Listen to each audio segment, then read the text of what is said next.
note on your screen. And you will need to consent then to be recorded. We still have some people joining us. And to access this and other archive programs, you can go to our website, find the link that is built around our YouTube presence and is currently in the process of being upgraded.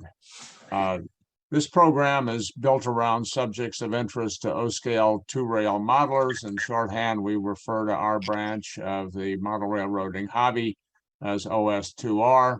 In addition to news and items of interest, we have guests on the program who are working on areas of particular interest in OS2R. Past guests have included David Lilback, whose tangent scale models recently brought in a new OS2R brass model, and Scott Mann, who runs Sunset Third Rail. Our next month's program will be on Saturday, March 25th. Our invited guest for that program, not yet confirmed, but I expect to be confirmed, is Atlas Model Railroading's Chief Operating Officer, Jared Heydrich. We want to find out what Atlas is up to. Watch for our announcements. Today's program includes an update on the upcoming Chicago area March Meet, the largest O-scale two-rail show in the country. News you can use from Dan Dowdy of O-scale Resource, an update on the 2023 O-scale National Convention, and an introduction to O-scale Central's club and modular group layout, as well as our headline event, which is an interview with John Wubbel, who has brought back to life and is building on the famed all-nation line. We always save time for questions and announcements and other items of good and welfare for OS2R. I want to get to our main speaker, but before that, let me introduce several folks who are working on some good O-scale projects. On the call is Jim Kello, whose New Tracks program every Wednesday includes lots of interesting material. Jim does a lot for model railroading, and his contact information is Jim Kello at newtracksmodeling.com. He is also working on a scholarship, and we don't have time to go into the details of that right now. You'll find a link on our website to that program. Jim is bent on increasing coverage of O-scale, and we just talked earlier in this call about that. Thank you for your interest in O-scale, Jim, and we are happy to support you. Thank you. We send out announcements with the meeting number and access code and confirmation of who's going to be our interview. Please look for that, just as you presumably looked today. I don't know, I didn't see everybody come on. David Schultz, are you on the call? Okay, we will come back to David, and what I'd like to do then is to introduce Dan Dowdy, who is the editor of O-scale Resource, and I also want to introduce Martin Breckbiel, who is the editor of O-scale Trains. Both of them are on the call, and I want to turn first to Dan, but I don't want to forget Martin. Dan has a little column in his magazine called News You Can Use, and he has a new edition coming out soon. Dan, do you have anything you want to pass along to us on what's hot in two-rail O? Well, just a couple of things. Just looking at the news you can use, it'll be out next week, the next issue. Kapler lumber is for sale, which is kind of a shame. I use Kapler all the time because they have some fantastic dimensional lumber in O-scale. But Eric Holt has decided to retire, so that company is up for sale. If anyone's interested, they can read the next issue and get the contact information. What else do we have here? Sylvan Models has released some 1/4-inch trucks. I got 3 of them already. They came in last week. There's a 1937 Studebaker cab over tractor, a 1937 Edwards 20-foot highway trailer, and a Studebaker cab over REA delivery truck. They look really nice. I've seen the models. Like I say, I just got them. So sylvanmodels.com is where you can find that information. There's this company called Wit and Wisdom, whatever they are, that Mr. Vaughn can talk about. But he's got a new product coming out, which is I guess it's called the Cementipede that they're working on, which was a John Armstrong unique prototype. So you can check his website out for that. And that's about all. Well, what's your headline event in the upcoming issue? What's the big story? The big story in the upcoming issue, there's 2 articles from Santiago down in Bogota, who will be at the Denver convention. He's flying in for that. But he has done some more work on Atlas cars and bringing them back up to what he thinks they should be, and also working with some trucks. So those are the 2 big things. There's also an article, and this is going to blow your mind. This gentleman got in contact with me a year ago, and he has taken a small locomotive and turned it into a crane. And it was going to be a good article. The problem is he didn't write it up. He took pictures and put the printing on the picture of what he did. And there's 675 pictures that take you through this whole thing, which even in our magazine is a little much. So what we're going to do is introduce it, show you the before and after, give you some background, and then we've produced a slideshow online where you can go through those, and also a large PDF you can download if you want to, which is probably going to be a whole lot easier to, if not follow along, if nothing else, go through and just see some of the tips and techniques that he used. But it was quite a gigantic effort on this guy's part, and I think it's going to be a treat. Terrific. I note in the background, Dan, that you have a sign that used to be at least ubiquitous down in the South, that you are offering for sale as a 3D print. Did I get that right? Well, I'm not going to offer it for sale unless somebody really wants them. Yeah, this guy, and I forget his name. I wasn't ready for that, but this gentleman from about 1918 through 1984 put these signs. These are concrete signs that he made, and he put them up all over the South. And there's still a few around, but since I modeled that area in 1947, I thought I should have a couple of these. So it's a double-sided sign, and I'll have some in Chicago if anybody's interested, but it's just one more thing on the layout that'll be a conversation starter. I grew up with a lot of family in the South, and I remember seeing those signs. I've always thought that the perfect sign like that would be, for model railroaders, would be one that we could put at the end of our bench work, called "Repent, the end is near." But maybe that's just me. Never mind. All right. Martin Breckville, you've got to either have a new edition, a new copy of the magazine out, or it's just coming out. Tell us about it just quickly. The new one should be in the mail already. If you haven't gotten it, contact White River, but I know people have gotten it already because I've gotten feedback about it because it has one of John Sethian's photos on the cover. So Okay. the next issue's already gone off to the layout shop. I hope to get the galley back in about three and a half weeks. I assume you can still get those through the current copy of the magazine through White River? You can order it directly from White River. You can go back 5-7 years of back issues right off the White River website.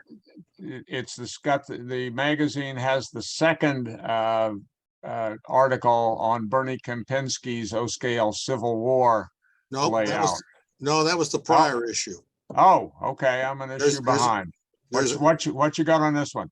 It has an article from Yves Vidal on rebuilding the Overland Union Pacific M10,000. It's the first of 3 or 4 parts. Okay. Charlie Roush has an article where he took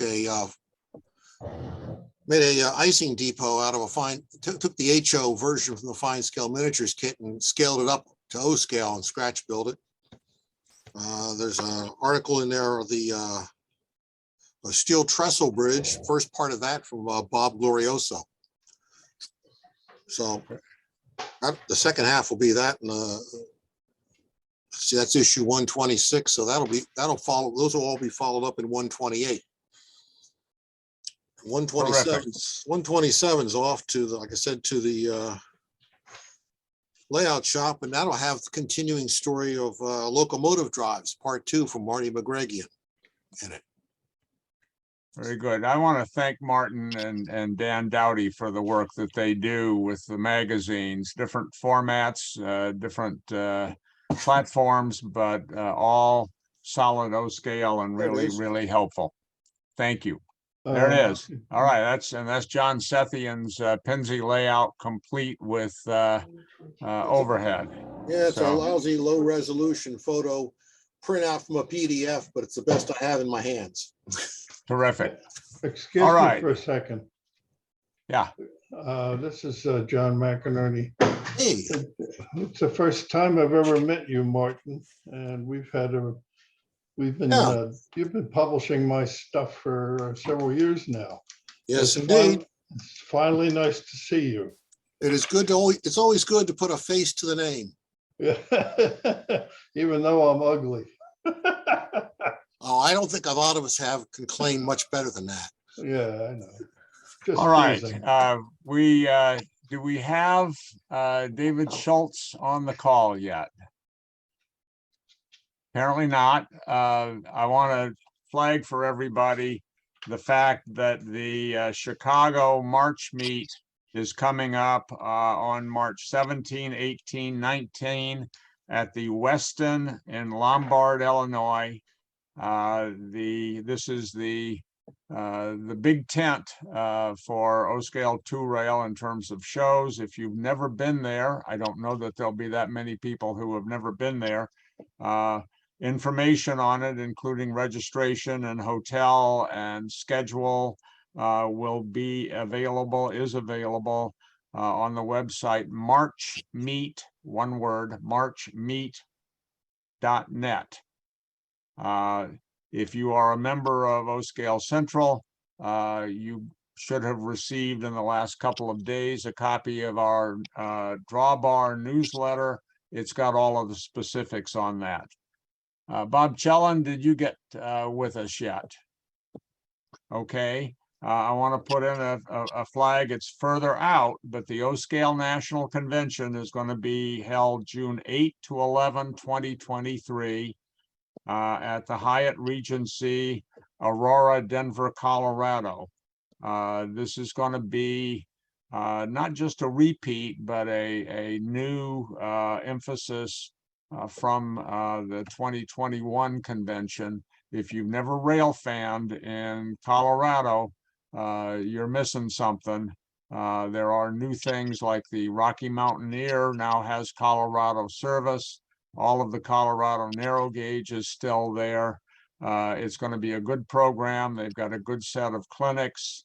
We are happy to have them coming back from the COVID hiccup that we had.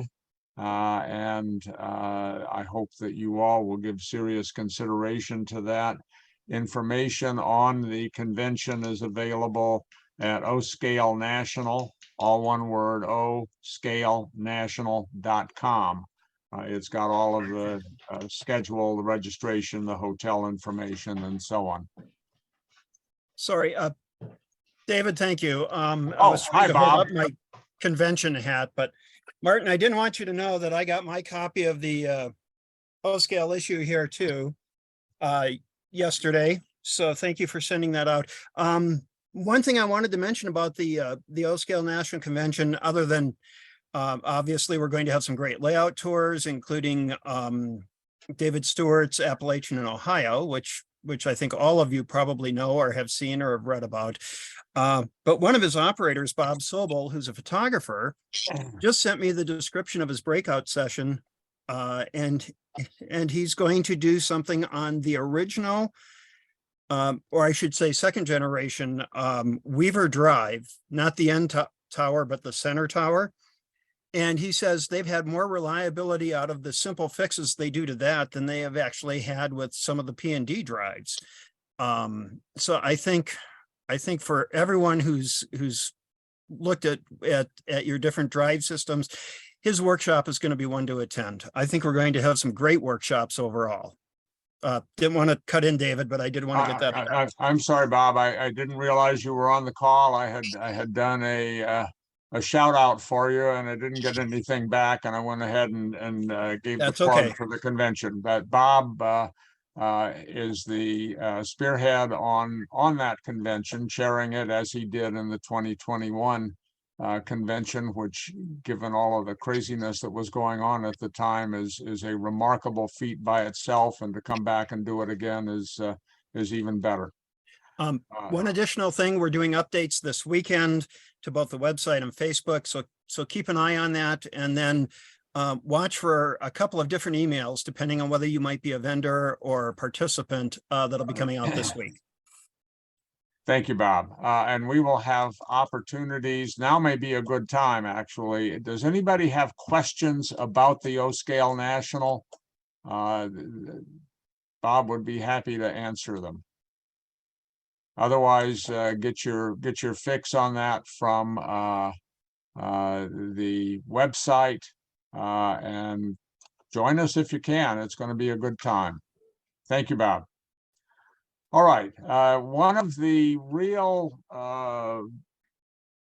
long-term brands in the O-Scale hobby was the All Nation line.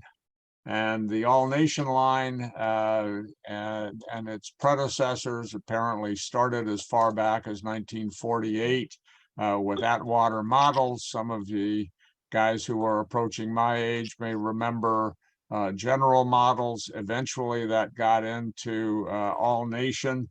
It was off the market for the better part of 20 years. And our own John Wubbel has acquired the line and has reactivated it, and has even some new directions that it's going in. And I suspect many of us in the hobby at one point or another have owned All Nation F3s or F7s and All Nation switchers. They are still ubiquitous, and All Nation steam locomotives. They had their own line of freight cars and acquired the Walthers passenger line in O-Scale at one point.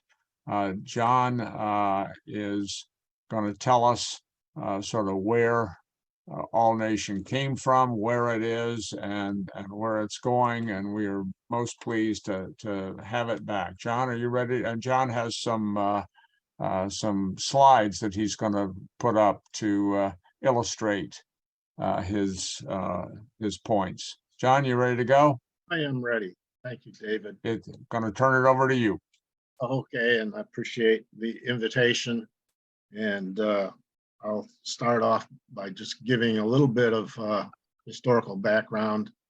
Uh, Having talked to a lot of people who know the history better than I do to a certain extent, the company I think started many years ago in the early 20s, 1923, as just a hobby shop that wasn't known, I don't believe, as the All Nations. And our generation of people today that remember the hobby shop from downtown Chicago, I think that the historical memories pick up from around the 1940s, where All Nation Line was a hobby shop that represented many different manufacturers, probably a lot of small mom and pop manufacturers where they would bring in their various products like structures and sell those in the hobby shop. And a lot of the product line had its own unique history, like the Atwater name, which goes back to the production of the F3, F7 dies, and it was eventually taken over by General Models. And so I believe at some point, of course, people remember Bob Coulson, who I guess took over General Models and eventually had the All Nation manufacturing facility to be able to produce parts, kits, and provide those not only to the hobby shop, but to nationwide to the dealers. So they had, of course, and many of you probably hold some of the old catalogs that All Nation had. So what I thought I'd do real quick is start with a little PowerPoint presentation slides that would get us started here, and that with you. And I'm going to go to the beginning rather than the end. And I will start paging through, and this is our contact information. So we set up Conductor Railway Hobbies LLC, and we're doing business as the All Nation Line as a structure. And we have, of course, the website and our contact information on the website. I guess it was a novel idea for me to take on this task, and Dan Dowdy put me in contact with the Pope family in the year 2020. And we did a Zoom video with Bill Pope's son.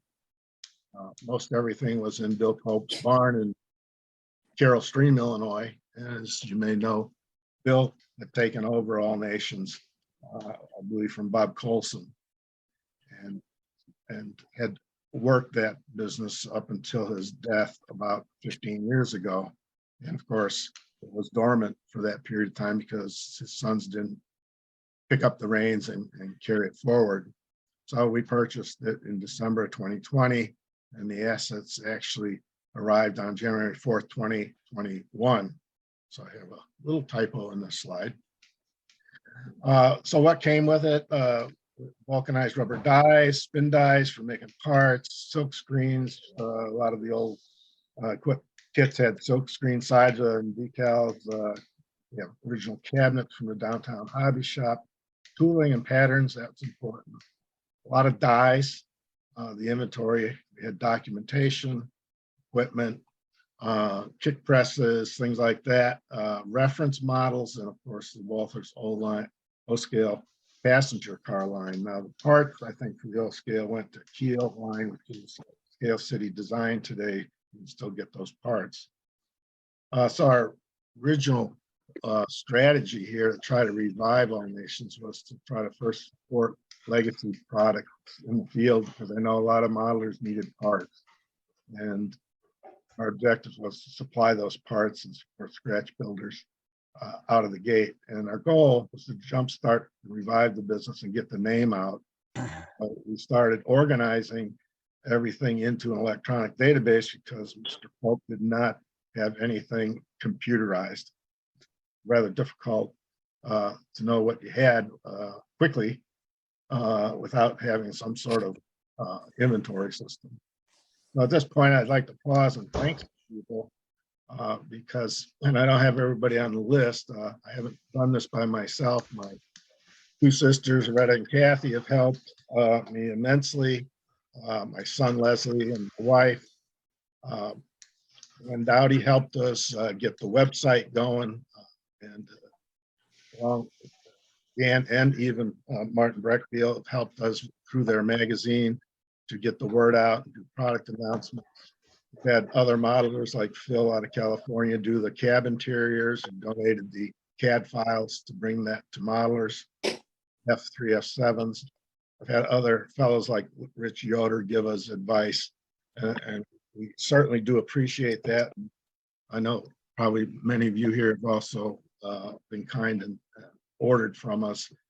And I thank you very much because that has helped us put the money back into this. And hopefully I'm just a steward for this all nation line, and it'll carry on into the future. But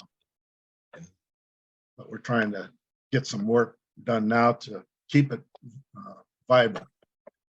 Some of you may have seen some old articles on the dies, die casting, and I just want to touch briefly because the two most asked questions we've been getting over the last 2 years has been about the die casting, the engines, the switcher, and the trucks that are used to power the engines. And this was an old article found. The dies for the F units are massive. They are always in 2 sections. And just to give you some context as to how heavy they are, forklift to separate these. Now, I found these dies. They were in storage at Craft Die Casting in Chicago, where they still remain. And we decided to investigate and open them up to see what their condition was. This is a screenshot of the inside of the roof, the underside of the roof for the F unit, which this looks like an A and a B. Well, actually, it looks like a B for either the F3 or the F7, but what they would typically do would cast these in one piece and then trim the end for the A units. And of course, it also would cast the ends. And we, again, show how we had to separate these things. And I'll just go through a few of these photos real quick, give you a rough idea of the fact that these still exist and we have recently used them. The work that was done on these was done in 1947 and 48 at Atwater in Milwaukee, Wisconsin. And the detail is extremely good. And I don't think Atwater did the die here for the switcher engine. That was done at General Models. This is one die for the parts for the switcher engine cab. And normally when they're die cast, they come out of the die, they need to be trimmed. And this is some very difficult photos that were taken of the inside of the die for the switcher engine, which comes out in one piece. Some tooling that came with the business. Cabinetry that was in the original hobby shop. Contained parts, and a lot of parts that were in these cabinets were those long passenger car ends. The tooling we're showing here, the 2 halves of the F unit in a drill die. So when they came out of the die casting machine, they get trimmed, and there's still a lot of flash on them, but they get put into drill dies, and all the holes are drilled. All the holes are drilled for the modeler for assembly purposes. And this particular die took me about 1.5 years to figure out what it was and how to use it. Very unusual. This is a drill die for the switcher body, and as you can see, it's very raw. It's recently out of the die cast molds. And I guess a lot of modelers like these because it's a lot they can do with them. As illustrated here, half unit. They're very flexible. And we did our first show out in Denver 2021, me and my friend Leslie, we didn't bring too much. I was more wanting to be an attendee. And that's real quick on a slide presentation currently. So what I would like to further talk about, unless David has some direction he would like me to go in, that's a little bit of the historical aspects and what we were confronted with over the last 2 years to get the business going. May I ask a question? Sure. Okay, concerning the process of doing the die casting, can you walk us through that, please? You know, just spend a few minutes with that. Sure. So those photos of the F3 die would get mounted into the die casting machines at Craft Die Casting. The dies would then be warmed up before they would press metal into them. Once they're cast, come out, and a little later on, they would go into another solid press. I could probably share a little short 12-minute video if you would like to see that, where they're trimmed. Okay. I don't know how good this will show up. Let me see. Get over. While that's setting up, we're getting a fair amount of background noise, banging and so on. If there's any way to mute yourself, please do. I understand that a few people are on iPhones, so that may be difficult. But if nothing else, put your hand over the iPhone speaker so that we don't get bleed over into the end of the meeting. Would be much appreciated. Thank you. Go ahead. All right, let me see if I can get rid of this screen sharing here. Yeah, let's see. I don't know if I can show this or not because minimize it and then go back to screen share.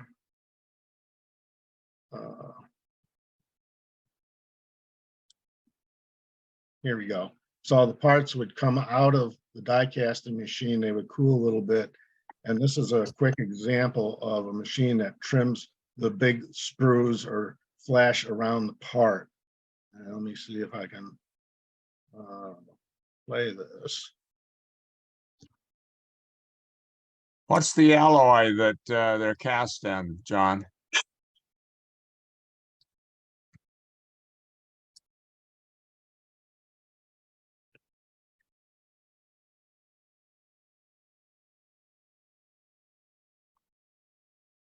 So that's the process after. Now, normally when they cast parts, they would put them in a machine to deburr them. And in our case, we asked not to do that because you're liable to take the rivets off, right? And so once we get the part, and I don't know if I can show you on the screen here, it looks pretty raw. I'm not sure if that's showing up really well. We typically will clean it up. And I think in the past, when guys got these kits, they had to do an awful lot of work on their own to get them ready for paint. Aside from assembly, they had to clean all the minor flash up, and that's about all they did. Well, what we typically try to do is, like, this is the F unit, or I mean the switcher unit, fresh out of a die cast mold, but it's highly polished. By polishing it on a high-speed buffer, it really brings the detail out, and a final light compound really can improve the looks of this model as a starting point for doing your priming and painting. And So that's sort of the process that we follow.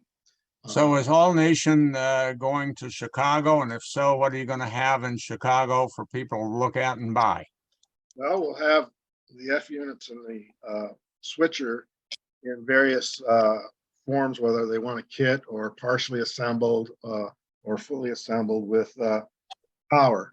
So like I said, the second most asked question is all about our drive units, the transmissions and the gears, the gearboxes.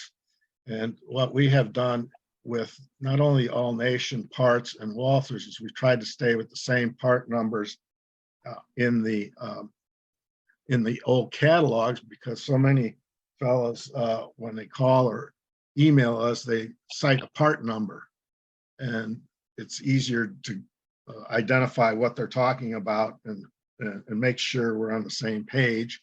And so we decided the only new product that we come out with will assign new part numbers to new product, but we're going to try to stay with the part numbers for anything that's legacy. And so what we're going to have in Chicago is demonstrator units like this, which is totally powered with the transmissions. This is kind of unique. And the reason I say it's a little unique is because now we can make towers short. John, Yes. if you turn off your background picture, we might be better able to see what you're showing us. Okay, thank you for that. Yeah, hold up something. Let's see if it isn't better. All right. Oh, yeah, we can see it. Okay. All right. All right. Thank you, Bill. Thank you, Bill. Yeah, so we'll have demonstrator units there with the different configurations of the transmissions. And like I say, we have the transmissions now so that the towers can be short, low, whatever height needs to be for different implementations, for not only for All Nation type drives, but for maybe replacing a Weaver drive, let's say. We've tested our drives in the P&D truck. We are currently planning to have our implementation done for such drives as like the Doodlebug or the Traction. And so we want to make these transmissions as well as the ability to service them as easy as possible. So we've done a lot of 3D printing where if we take our F unit, we have a one-piece body that'll house a motor and the transmissions, which will just drop into the engine body. And we're hoping to have that for other models like MTH shells or Lionel shells. And I mean servicing on drives in previous years, they used to peen these over, and we're using screws now, so you can take these all apart, put them back together if you want to take them apart and fine tune them with different shim washers as parts wear. The modeler will be able to do that. We've used we have bottoms for the gearboxes now to cover those. And so those are the types of things we'll try to be demonstrating in Chicago, along with some of the. What are the, you have replacement parts now for the F units and the switcher? We do, but what we don't have currently, which I think we'll have in about 90 days, is the original helical gear, brass gear, lower brass gear in the transmissions. We have plenty of the steel, the upper ones on the upper shaft, but we need to get those cut yet. And the brass worm gears, we still have some of those in stock. Okay, I understand you still have a good selection of different parts, and those parts are accessible under the prior Walthers or All Nation part numbers, right? That's correct, yes. Okay, what are you going to do with the freight car line that All Nation had? Any plans for that? Uh, well, we do plan to put more of that out. It's not a real high priority because, you know, it's these other things that fellows keep asking for. You know, the 40-foot steel box cars, we have a lot of sides of those, and kits could be made up with those. I think what we've tried to focus on, and one of the reasons I really like to support O-Scale Central over the years is to bring in new modelers. We're trying to come out with easy to build model kits for the entry level person that's new to O-Scale that might not have a lot of skills, and those 3D printed type kits are easy to put together. I mean, the one David Schultz put together was a little more involved, the waffle car, but we have some out there like the little trolley we came out with. You could probably put that together like in 2 hours. It's very easy. And so we're trying to entice newcomers with that type of thing as well. And I think it's working, although I know some more advanced modelers have been purchasing those easier kits. I don't know, maybe because they don't have one just like it.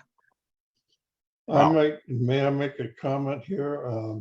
Sure, With regard to the freight car stuff? sure. I used to go out there on eBay and look around, like maybe once every 2 weeks or so, and see what I could find with regard to O-Scale, the All Nation freight car stuff. Because the people that put that stuff out there for sale, I swear they didn't know what they had. And you could pick up a really nice freight car for 20 bucks. You may have to change out the couplers and the trucks, but 90% of the work is in making the car body. And I thought it was great. And, you know, if that's any indication, what you're doing with the product line is just fantastic. I think it's a very good thing. Well, thank you. Yeah, and I think some of the reason we sell parts is because people go on places like eBay, get the model in and find out they're missing the ladder or a brake wheel or you know, and we generally have that available if they need it. And a lot of stuff we have isn't on the website yet either, so sometimes you just got to ask if we have it.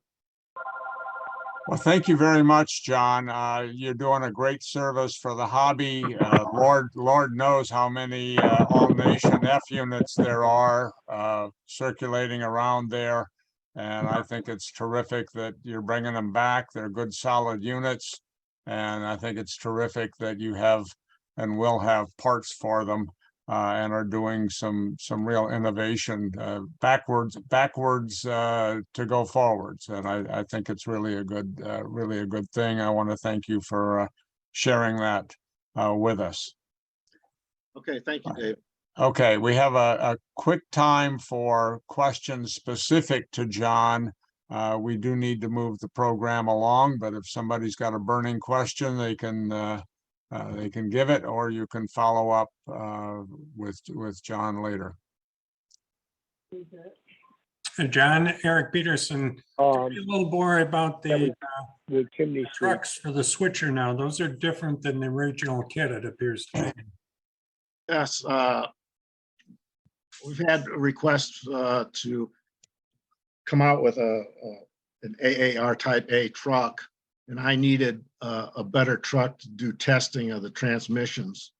And that was the reason, you know, I developed those for my own purposes. And turns out that they, with the 3D printing type of filaments today, they work pretty well. They're strong. And I think they're better than the original ones that came out that had the little screw on each side that didn't look quite right. And actually, I was in touch with Dan Dowdy and Glenn Garou about the new truck Glenn was developing, and we noticed that our transmissions and wheel sets didn't fit perfectly in his truck. And so we're working through that issue to see if we can make sure that it would accommodate Glenn's new truck. It's an AAR truck, so. Also, we'll have this available in a Flexicoil, and probably, we'll still have the Blomberg, but and eventually I intend to have trucks for some of the larger engines, 6-axle. But that's down the road a little ways. Very good. All right. Anything else for John? I think we all owe him a debt of gratitude for bringing All Nation back. The F units are a real solid part of O-scale, not just history, but looking forward and being adapted to MTH and Lionel and P&D drives, and it's a real gift. Thank you very much, John. Appreciate it. Thank you for having me. All right, moving along, David Schultz, I went ahead and gave the basic blurb on Chicago. But if you have anything else that you want to plug in, by all means do. Yeah, probably nothing new to add. We're still selling tables. The table numbers are getting down there. So if any of you are still thinking about buying a table, it'd probably be prudent to get on top of that. I hate to tell anybody that we're sold out. So far we haven't had to do that, but things are looking really good. We're, like I say, we're getting close to running out of tables. We've got a lot of pre-registrations. So that's a positive note. We've got a couple of layouts coming. Detroit is bringing their model railroad over, and then Joe Norman is going to bring his time saver over, and he wants to do a little competition where everybody can take a chance at switching it out, and whoever has the fewest moves wins a prize, I guess. So that'd be kind of fun. But otherwise, nothing else really to add to that. Good. That you Thank probably you. haven't already touched on. So In conjunction with the O-scale show in Chicago, O-scale Central is going to have a general membership meeting. If you got your copy of the drawbar within the last couple of days, that notice of the meeting is included. And on Saturday at the close of the show, there will be a reception. I think that's really a polite word for bar. Right outside the trading hall after it closes. That's a humanitarian service that O-scale Central is providing, because when you go into the bar at the restaurant with Harry Carey's, the decibel level is about 200. So you can stay with us and have a quieter time to talk about trains and whatever else is going on. So that'll be Saturday right at the conclusion of the show. So I really want to thank David Schultz and Brad Kowal and the rest of their committee for the work they've done on this. It's really good. I apologize to everybody for being a little late, but I had a very important job to do. I was helping a friend tear down his HO railroad, and he's moving to Texas, where he's going to start with O-scale. So one more O-scale to add to the bunch. So they surprised, I'm the only O-scale. Well, James and I are the only O-scalers in town. So when I showed up to help him take the layout apart, he said, "What are you doing here?" And I said, "Anytime I can tear a HO railroad down, I'm all about that." As long as we replace it with an O-scale layout. All right.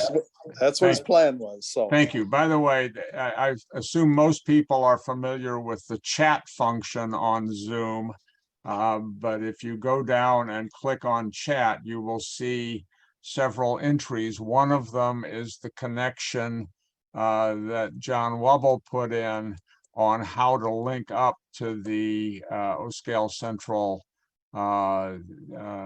prior programs.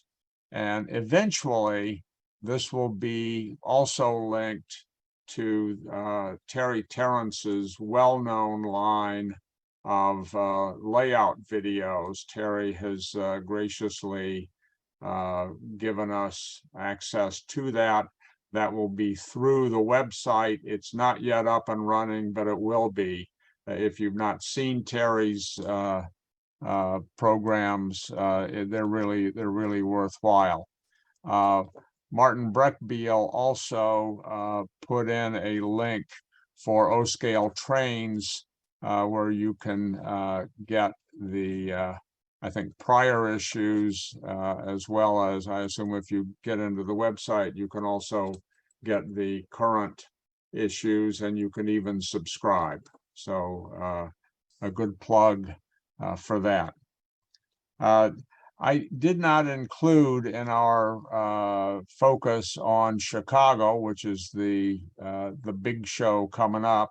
There are two more smaller shows that you all ought to be aware of, and I'll simply flag it. In Harrisburg, Pennsylvania, on the 1st of April, is an O-scale show, and information about that is available through Mill Creek, MILLCREEK Mill Creek Railroad at yahoo.com.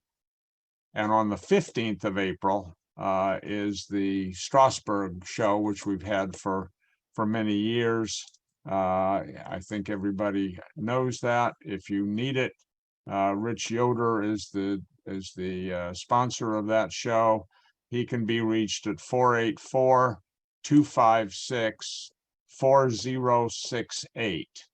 And if I will see if I can put that up on chat for both of those, but there are two additional shows. There may be more in other parts of the country that are either exclusively O-scale or O-scale focused. If there are, I want you to bring them to everybody's attention in the good and welfare that we're going to get to in just a few minutes. I talked to you about the O-scale club and modular group initiative that we've just started. Skylar Shippey, who has just finished his last term as president of the Detroit Model Railroad Club, is also the guy who is the chief instigator for the Detroit modular layout that is going to be displayed in Chicago. Al tells me that it was also being displayed this weekend at the Ann Arbor Model Railroad Show. He is reaching out to O-scale clubs to try and figure out what they need, try and figure out what we can do to help, try and set up lines of communication so the clubs can talk more easily with each other, and so we can try and provide them with support. We have a new crop of model railroaders coming in who are younger and leaner than most of us, and they are the future of the hobby, not just for the press part about who's going to buy our stuff when we pass on, but who's going to take our culture and the joys of our scale and move forward.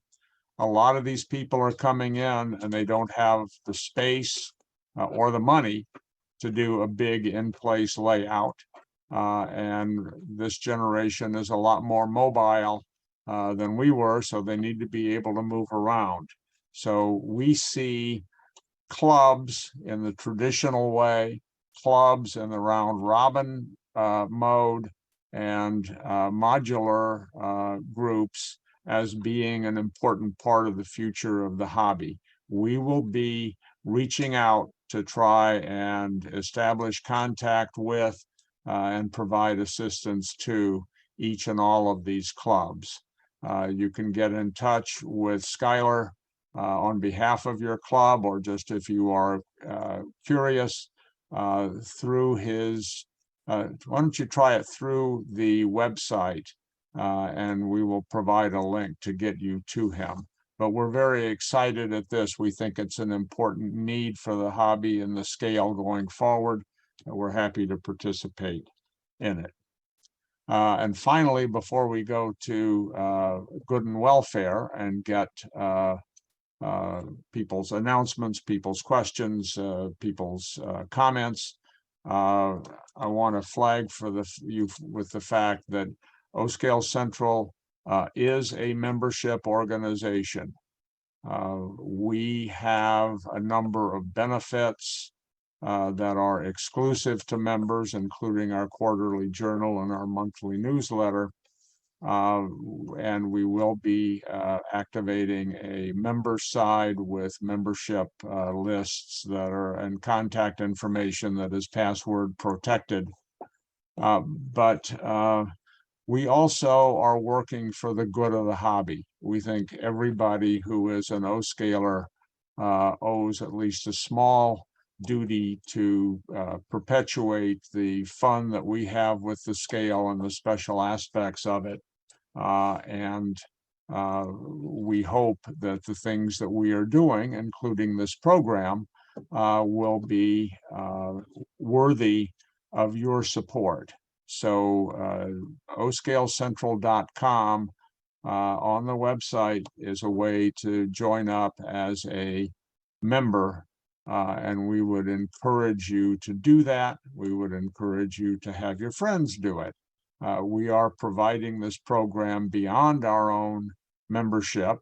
We had it limited to membership for a while, but we're happy to be working with the larger scale for the same reasons that we're doing these other programs, and that is to improve everybody's modeling experiences and to educate the people who don't know much about O-Scale 2-Rail about its potential. So we solicit your membership and support.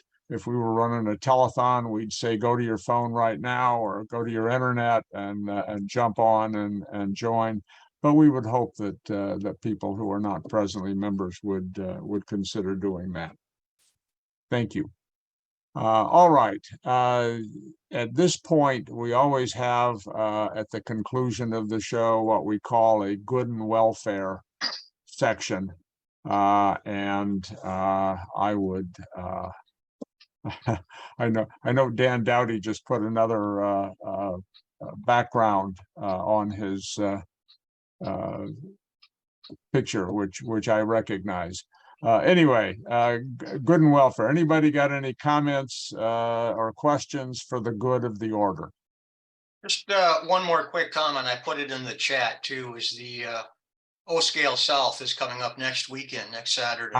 Thank you. Roswell. I forgot that. That's a very good show. It's a small show, but Atlanta has a really good O-Scale community down there, and there are a couple of layouts that are really worth seeing in addition to the Atlanta club. Thank you. I missed that, and I'm sorry. Anybody else? Yeah, me, if you have a minute. I live in Florida, okay, formerly from Pennsylvania, the Philadelphia area, and formerly a member of, still a member of the Reading Society of Model Engineers. I don't know if any of you are familiar with that layout, but it's pretty spectacular. It's an old style 2-rail O-Scale club on the second floor of a building that the club itself owns. It's been around forever and a day. Okay, so I took up residence in Florida. I live on the Gulf Coast, about halfway between Tampa and Naples. It's in a town called Venice. Now, here's the thing. There's only one other O-scaler in the entire state of Florida that I know of, and that's a fellow named Walter Horlacher. Now, Walt's a great guy, no question about it. And we think alike, and that may be a dangerous thing, but having said that, it would be nice. You don't have to have an active club. It might be nice just to know that there's other people out here who are indulging in the same stuff that are within 50 miles, let's say, of Venice. It isn't enough just to have clubs in a locale. You got to have people who have the same interest. You go into a hobby shop down here and you tell the guy behind the counter, I'm in two-rail O scale and they laugh at you. You know, I don't need that. You go to a two-rail, an HO layout. Like there's one up north of here, maybe about 50 miles, and I had an opportunity a year ago to go there. And I brought along a model of an Allegheny, okay, the Chesapeake on a higher unit, and it blew them away because the amount of detail. But the guy that got up before me made fun of two-rail O scale. Like, you know, I did not react. I'm reacting to you guys because you understand the problem. Okay. But yeah, I have to be, what's the word? I have to be politic, and I have to go along with the way things are and so on. But, you know, having said all that, I'll get off my soapbox, but what I'm trying to say is it would be nice to know that there are more than just clubs out there, but there are other people who have similar interests. Now I'm going to get off my high horse. You raise a good point. My belief is that Walter, who sits on our board of directors, does have access to a number of additional O-scalers and is in fact involved in a certain amount of modular activity down in Florida. And I feel your pain. We've all gone into hobby shops at some point or other and had people point and snigger at us as being two-rail O-scalers. And we have to try and avoid resisting beating them up. It's not kosher to do that.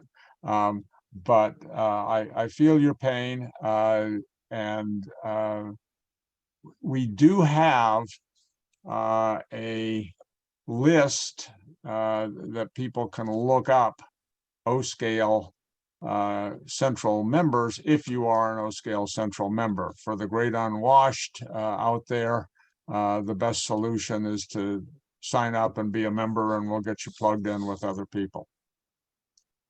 But John, thank you for your sharing. We have 9 members in the O-scale Central in Florida right now. Joe Barker is our membership director. There's at least 9 people in Florida who are members of O-scale Central. That's a pretty high percentage of our membership, actually.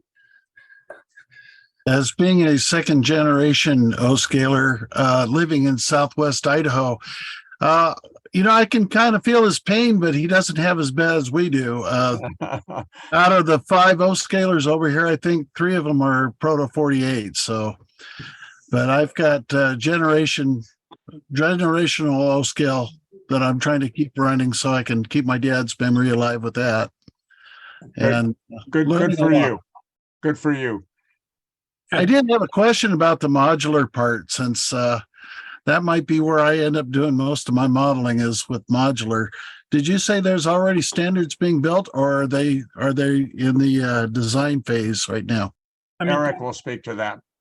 Yeah, I'll talk a little bit about standards. There's quite a bit going on. First of all, there are basic standards at the NMRA standards and recommended practices that are available. They've been out there for a long time. They are there for all scales. They're a little bit hard to find. They're kind of at the bottom of the standards and recommended practices area. That is open to members and non-members. We do have several people that are working on different modular layouts, and we're finding that there isn't really a national standard, that most modular groups have kind of a modified approach with a little bit different details in different parts of the country. So there isn't really a national standard. We're working on right now making it possible for every group that has modular construction details to put that up on our website for O-scale Central. So you could look at it, see where first of all, are there other people in the area? Because we do have a groups listing. I don't think there's anybody in clubs and organizations on O-Scale Central from Idaho at this point in time. You could be a one-man club and we could put you up there. No telling what might happen, because you got a lot of space out there in many places. So keep in touch. My contact information is on the O-Scale Central website under officers. And so feel free to send me information or questions about that. But that is in the works to be able to put the different construction details as well as the links to standards over at the NMRA and make them available for everybody. There's a lot of creativity going on there. And one of the most recent ones is obviously the Detroit's club layout that you'll see in Chicago. I wish I could make it to Chicago, but thank you, Eric. Appreciate that. Thank you. Is there anything else anybody needs to ask or tell? They have a, in any fraternal group, there's a section on for the good of the order. So we're ready for the good of the order if people have it. If there are no comments, we will go ahead and finish up the meeting. Anybody got anything? Yeah, I just put a message out there that there was no mention of O-Scale West out in Santa Clara, California, coming up in May. Thank you. Should have hit that one too. All right, let me talk just a little bit about calendars. And One sec. On the website, I think you will find both O-Scale West and O-Scale South. I may be wrong. Eric's looking skeptical. yeah, I don't think I've put them up there yet. We're making good progress on getting things up on the calendar on O-Scale Central. And as part of that kind of look at what we can do, I also have the ability to put things up on the NMRA National, which is really an international calendar. So as an example, the Chicago meet is up on the NMRA National calendar right now, as well as Chicago. So, so if you have items, and I will go look these up and get them posted over the next day or so that we don't have up there. So we can get them up there. There are two that you might not know about, and that's for some open houses coming up on the O-Scale Central calendar under Find O-Scale. We do list two open houses in my old hometown area. The Detroit Model Railroad Club has traditionally several weekends of open houses in Holly, Michigan. And that's a great layout, great opportunity to see. And also not too far away in southeastern Michigan in March, the Chi-Town layout that fills an old grocery store is something to be seen. And don't know how long that's going to keep going, but that is something to well worth the trip. So if you have a chance to go to southeastern Michigan, there's a couple places to go in March. Thank you, Eric. I note that on the chat, there are several links. The O-Scale South link is there. The note about O-Scale West and Santa Clara is there. And Skylar Shippey, who is the O-Scale Club and Modular coordinator, his email is up. So, and I note from Martin Breckbiel that the information on all of the different shows, both the ones that we mentioned and the ones that we did not originally mention, are available in the current issue of O-Scale Trains. My guess is they're also up on the O-Scale resource. Anything else? More question regarding the chat. Is there any way we can copy and paste some of the information in the chat? It doesn't seem to be working on my side. Is that something wrong with my computer, or is that a function that's not allowed? We need a technician. Is there a technician in the house who can tell us the answer to that? I can't. other than write it, other than get your magic little ballpoint pen and write it down. You should be able to highlight it, copy and paste it. Yeah, that's what I've been doing. It's not working. I don't know. No. If Not working for me either. I just take a picture of it with my cell phone. Or you could do a screenshot. Dave, for the next There you go. There we go. Dave, for the next meeting, maybe to see if you're in charge or if you're the administrator for the Zoom, if you That's what it is. figure out how to enable that capability. Okay, I'm not aware that it is a capability that I can turn on and off, but Probably John, yours. On my machine, I'm able to do it. I don't understand what the issue is.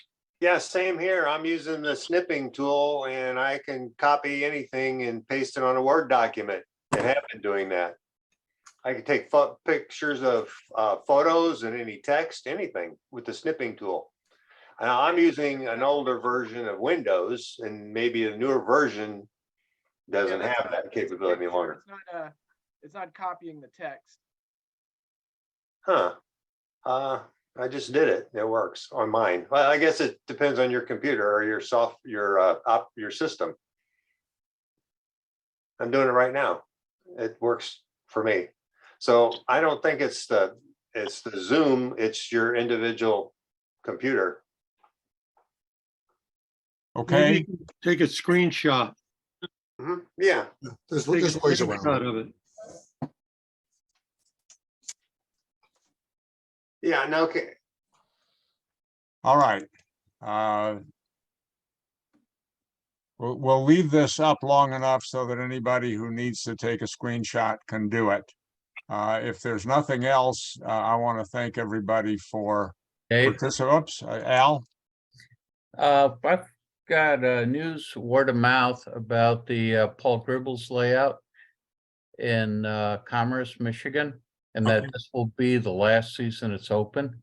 After Oh, March, it's going to be shut down. It's third-hand news, but that's what I got.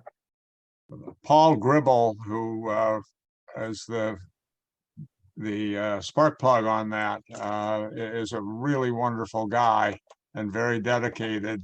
He took over an old Safeway grocery store, 10,000, 12,000 square feet, and has a 2-rail O-scale layout there that is simply stunning. But Paul has had a lot of health and family issues, and I think that's probably perhaps the reason that that's going to happen. I'm surprised he hasn't set up something to allow that to continue. But in any event, we know that it is still open, and apparently, at least the rumor is, it's not going to be open all that long. So thank you for that update, Al. Dave, Yes, I'm wrong. It turns out I can select stuff in chat, but I can't copy it. you can select it, but not, I found the same thing when I tried to do it. Down at the bottom of the chat, there is a screenshot Dave, that you little have to window. allow. And you can highlight something that's on the screen. But you can't scroll down and take up everything, so. If I think I got, everyone, if there's someone out there who can copy it all and paste it and maybe turn it to PDF or a text file, Yep. and they could send it out to everyone on the list, that would be a nice thing. yep. Are people mainly interested in the events? Actually, anyone whoever's hosting this and they're recording it will get a copy of this when they download it. That's right. Chat comes as a copy to whoever's the host and doing the recording. So it's captured and it could be made available. All right. Very good. Okay. David, Yes. quick comment, talking to Bob Lavezzi, he had mentioned that KD Industries is also getting into O-scale by building some O-scale 2-rail trucks that are coming in. And we are the rumor is true. Yeah. Katie, Eric Peterson has actually been in touch with the people at Katie. And without putting too fine a point on it, they've said they're not interested at this point in getting any publicity on that. I think I got that right, Eric. If I didn't, correct me. Yeah, I think we can say that they produce some advanced products. And I have 2 pair of trucks running on my layout, and one car put well over 100 scale miles on it yesterday. So look good. They're out there, but we're not at this point at liberty to say anything more other than we think it looks promising. So yeah, Stay tuned. stay tuned. And the hope, of course, if you got trucks, how much more work is it to put a car on top of them? So anyway. Okay, I don't want to cut anybody off. If we've got more questions or comments, I don't want to make this unnecessarily long. Anybody else going once? Yeah, David. Yes, sir. The Martin's magazine, No Scale Trains, just cost me $70. If you want to go to Menards and type in diecast, there's a whole list of stuff. I've got a bunch of trucks I just got in the mail here, and they look pretty nice. Then they're all supposed to be 1/48 scale. I didn't know they had that quite that variety, but it looks pretty nice.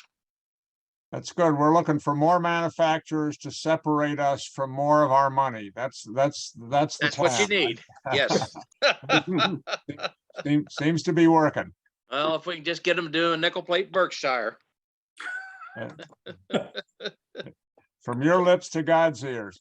There you go. All right. If there's nothing else, I want to thank everybody for attending. I think we got a good group. We're building on this. Every show is a little better and a little more. I want to thank the people who participated in the program and the various announcements and updates. And in particular, I want to thank John Wubbel for sharing with us his restoration and renovation of the legendary All Nation line. Next program is scheduled for March 25. It's a Saturday. It'll be the same time.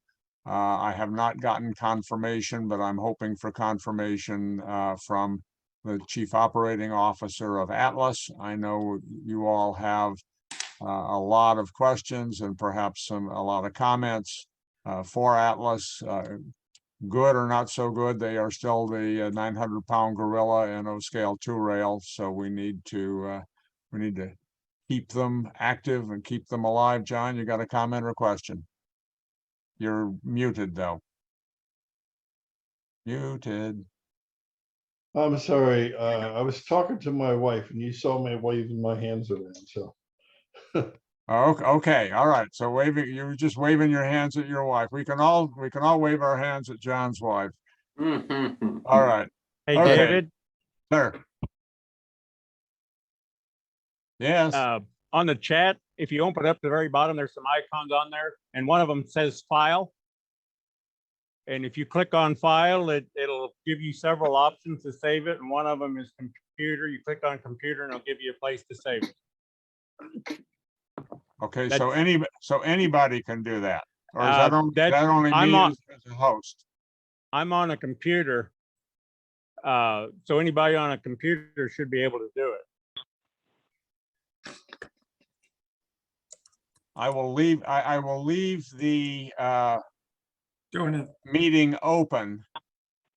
It's asking me for a file name, so apparently it is able to do something. And if you all can do it on your computers, do it. I will keep the meeting open for 10 minutes or so, just to let everybody play with it.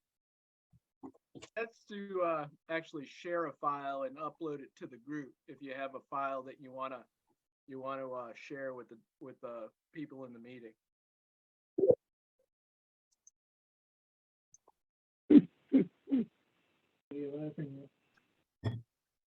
I guess it is that right? You're probably right.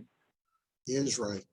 There used to be a button you click that says save chat, but I haven't seen it.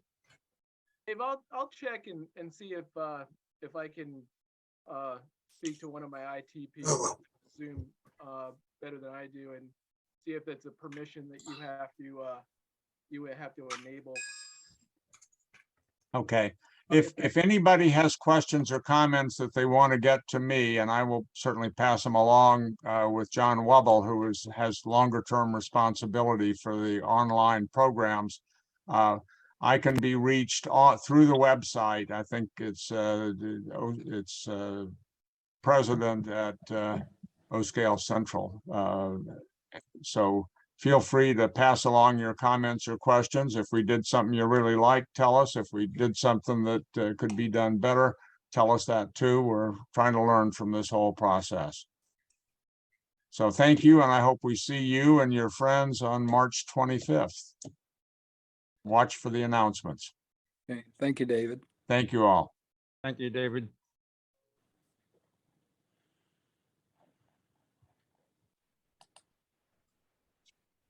So Eric, you still around? Yeah, yep.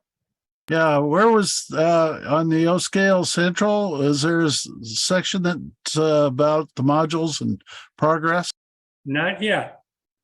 That's something we're working on, but we're getting close. That's why I couldn't find it then. That's exactly why you couldn't find it. I was happy to see that I am a member.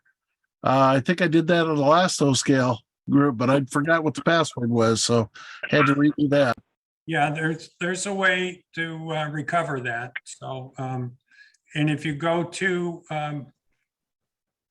the organ, I can't remember whether it's organization or what it is. Anyway, we're all listed there with an email that'll go right to us. So if you have any questions, that's the way to communicate, good way to communicate with us. All righty, thank you.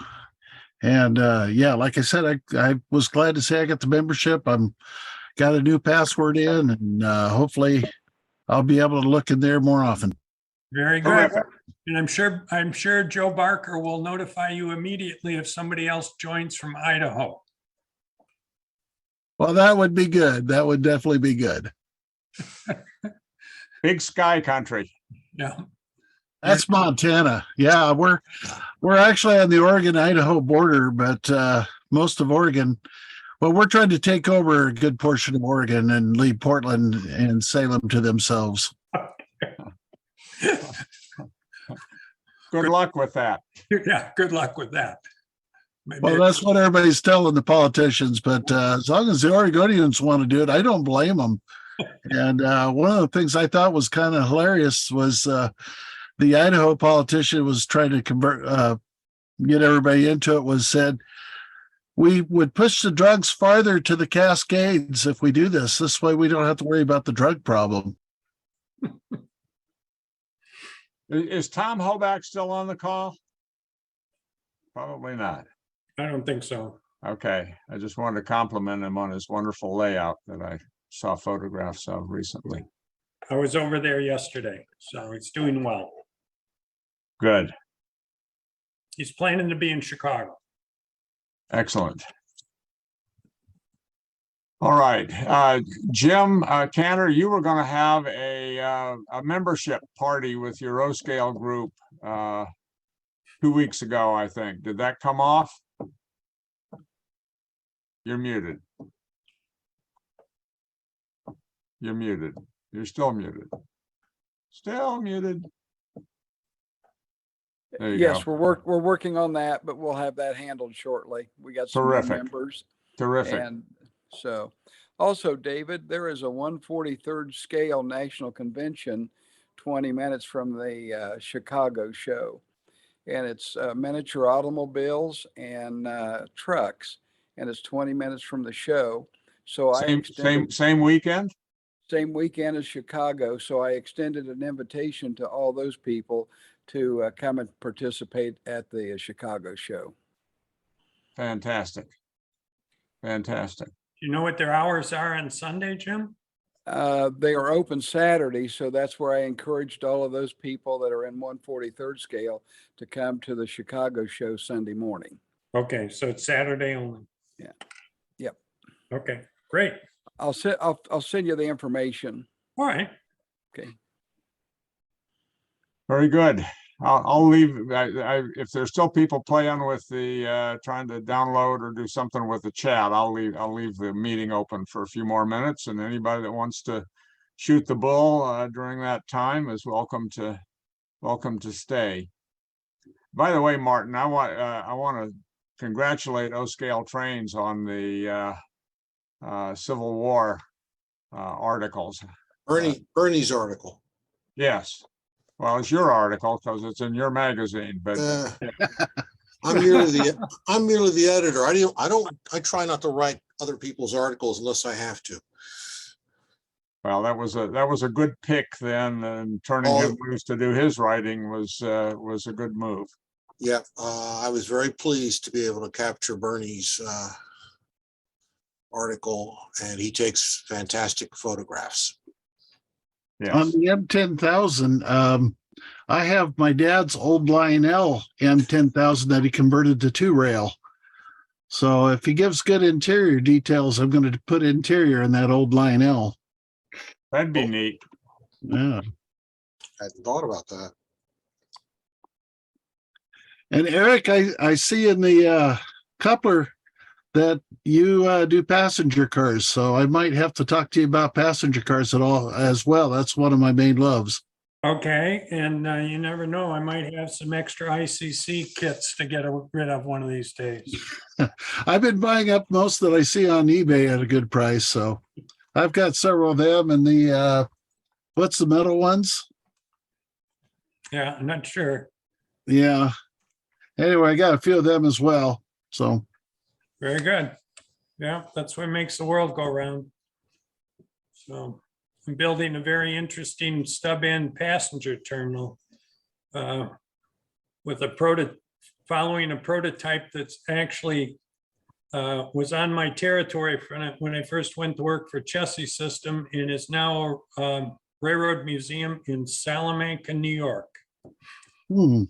I read on the C&O Historical Society that the Pierre Marquette Streamliner post-war was built with basically coach observation cars on each end.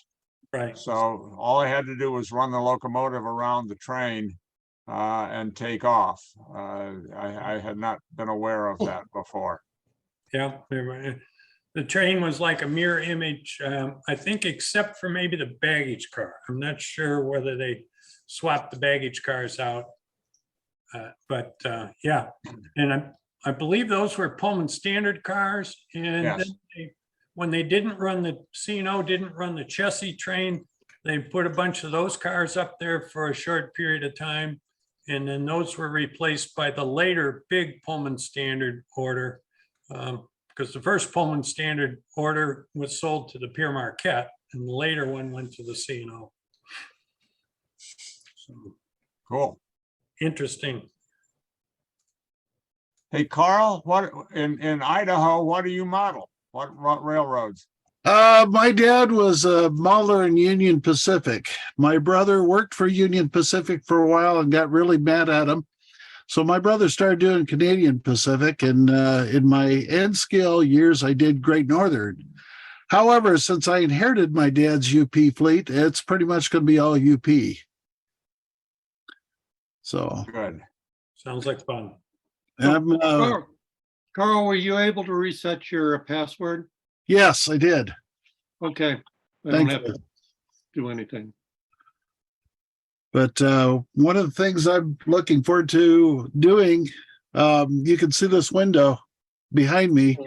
That's my tunnel portal for going to the backyard. There's really no place to be running any trains in the garage easily that my wife hasn't taken over with her stuff. So I'm planning on going out and doing a loop in the backyard like my dad had in California. Great idea. No. Carl, if you can't get right away inside the house because of your wife, you may need to break in a new wife. I'm just saying, you gotta have priorities in life. Well, she's been collecting stuffed animals, so they're starting to take over the house. So the garage was my area, but now she's storing them out here. So Well, good luck with that. Sounds good. Now, a good friend up in Michigan, Dick Tomlinson, who was part of the Detroit club, and Michelle actually just went to his layout a couple weeks ago. One leg of the Y for his basement empire is in a tube, PVC tube, buried out under the yard. see, I was thinking, what kind of tunnel can I have? Because my dad did tunnels on the back of the garage in California. And I was watching a video of G-Scale live steam. Yeah. And they had windows and doors that they opened up at this storage facility that went into their area that they ran their tracks outside. So I thought I could do that here, just have a little bridge put down. Loop's going to be totally outside, but getting in and out of the garage was the main concern. So yeah, great fun. Every tunnel I've ever seen that's like that had a little sign on it that says derail inside. So yeah.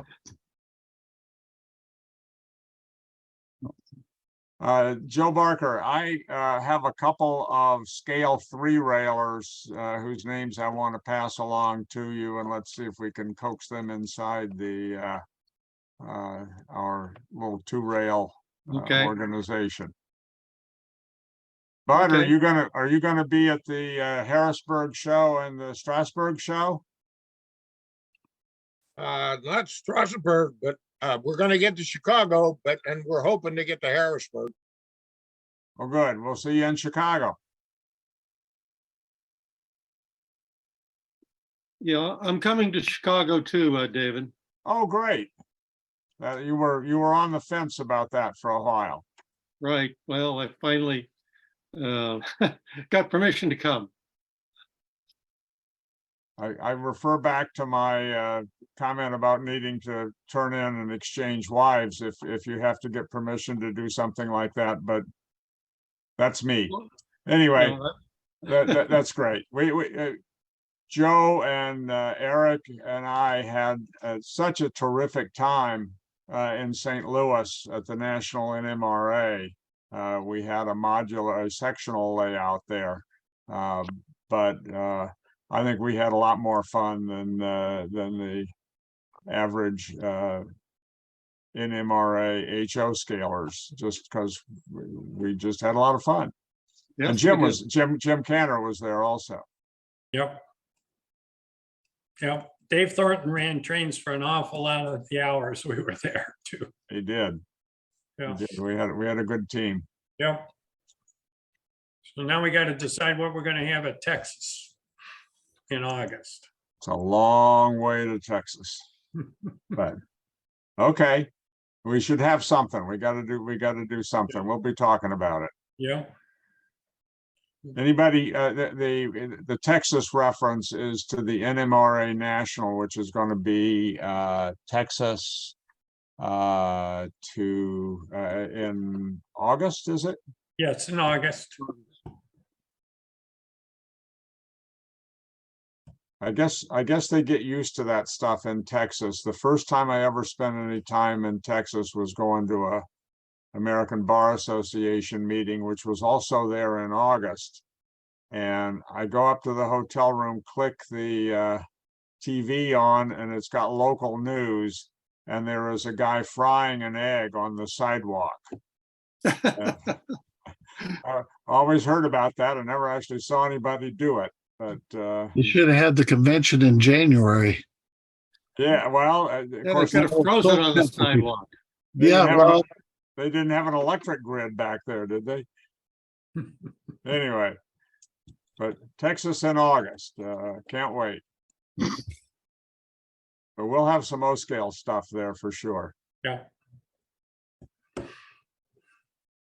I hope to go down in Denver but it's the same weekend as graduation, the community college I play at or direct at. So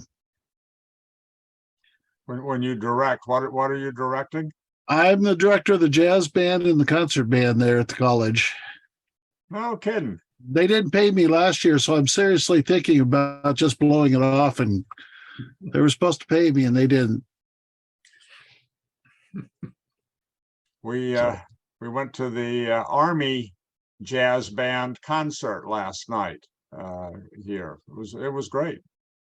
So anyway, listen, I think we are probably running out of steam, so to speak. And if folks do not have any more comments or questions, we can go ahead and if everybody has done what you need to do with the chat, we can go ahead and end the meeting. And I really want to thank everybody who participated, and even more the guys who are still here.